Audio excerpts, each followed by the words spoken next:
नमस्कार, स्वागत है आपका सिटी पोस्ट लाइव। ये गायब हो गया। ये हो गया।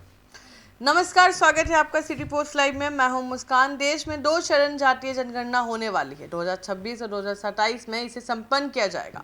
अब इसका कास्ट सेंसस की वजह से परिसमन का रास्ता तो साफ होता दिख ही रहा है, लेकिन साथ ही साथ एनआरसी एनपीआर को लेकर भी रास्ता बनता है। सरकार ने खुद अभी इसका ऐलान नहीं किया है, लेकिन माना जा रहा है कि एनआरसी की प्रक्रिया को सरकार शुरू कर सकती है। एनआरसी पर सरकार की राय आसान नहीं है। सूत्रों के हवाले यह खबर है कि अब अगले साल सेंसस को लेकर हाउस लिस्टिंग फेज आएगा। उसी समय एनपीआर को भी अपडेट किया जा सकता है।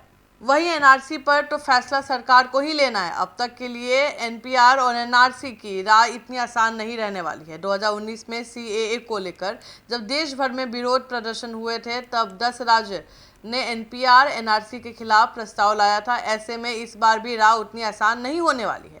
वैसे एनपीआर की प्रक्रिया की बात करें तो पहले 2020 में ही शुरू होनी थी, लेकिन कोरोना की वजह से उसे पोस्टपोन करना पड़ा।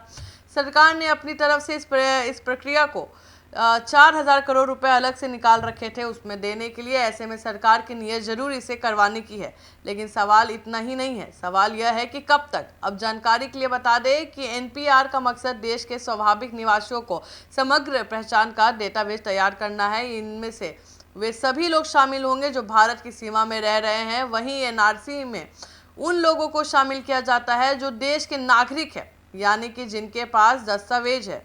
इस दस्तावेज के जरिए उनकी नागरिकता सिद्ध होती है। वहीं किसी देश के अथवा किसी और क्षेत्र के लोग के बारे में विधिवत रूप में सूचना प्राप्त करना और उसका रिकॉर्ड करना जनगणना कहलाती है। 2010 में हुई थी एनपीआर प्रक्रिया। यहाँ पर समझने वाली बात यह है कि 2010 में सबसे पहले एनपीआर के तहत डेटा इकट्ठा किया गया था। 2015 में डोर टू डोर सर्वे भी हुआ था, लेकिन 2016 में मोदी सरकार ने आधार को ही कई योजना का आधार बनाया था। उस समय एनपीआर की प्रक्रिया बैकसीट पर चली गई थी, लेकिन फिर 2019 में 3 अगस्त को एक अधिसूचना के जरिए register of general of India ने एनपीआर को फिर ठंडा बस्ते में बाहर निकाल दिया था। बताया जा रहा है कि आरजीआई ने एनपीआर प्रोफार्मा पहले ही तैयार कर लिया था, लेकिन 2015 के आंकड़ों का डिजिटलाइजेशन पूरा हो चुका था। खबर में इतना ही। आगे की खबरों के लिए बने रहे हमारे साथ। धन्यवाद।